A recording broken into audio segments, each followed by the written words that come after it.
আমার মা তোমরা মিথ্যা কথা কইয়া আমার ভাই তো দিদি গুজা নিয়ে গেছে গা যারা মারছে তারা মাদারীপুরের শিবচরে জায়গা জমি সংক্রান্ত বিরোধের জেরে আপন চাচাতো ভাইয়ের ঘুষিতে আলতাফ মাতবর নামের এক ব্যক্তি নিহত হয়েছেন।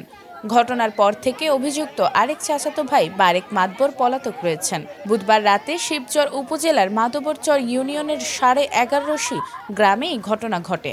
নিহত আলতাফ মাতবর ওই গ্রামের ইসলাম মাতবরের ছেলে। অভিযুক্ত বারেক মাতবর একই এলাকার মুসলিম মাতবরের ছেলে।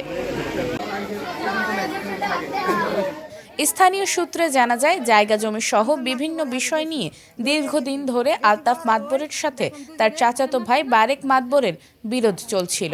এরই জেরে বুধবার রাতে তাদের দুজনের মধ্যে তীব্র বাকবিতণ্ডা ও তর্কাতর্কি হয়। তর্কের এক পর্যায়ে বারেক মাতবর উত্তেজিত হয়ে আলতাফ মাতবরের বুকে সজোরে ঘুষি মারেন।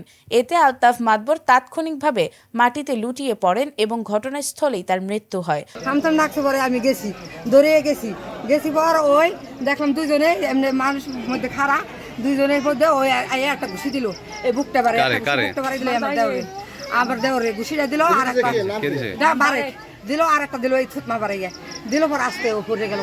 চাই আমার ভাইরে মারছে না, আমার বিচার চাই। আমার বাইরে কিনি অন্যায় ভাবে ওরা কেন আমার বাইরে হত্যা করলো, আমরা বিচার চাই। ওরা স্বীকার করতে কোন আমার বাইরে মারছে স্বীকার করতে মারছে বারে। খবর পেয়ে শিবচর থানা পুলিশের একটি দল ঘটনাস্থলে গিয়ে নিহতের সুরতহাল রিপোর্ট তৈরি করে। শিবচর থানার ভারপ্রাপ্ত কর্মকর্তা ওসি কামাল হোসেন জানান, ঘটনা শোনার পরপরই পুলিশ ঘটনাস্থলে গিয়েছে। লাশ ময়নাতদন্তের জন্য মাদারীপুর মর্গে প্রেরণের প্রক্রিয়া চলছে। এ বিষয়ে পরবর্তী আইনি ব্যবস্থা প্রক্রিয়াধীন রয়েছে।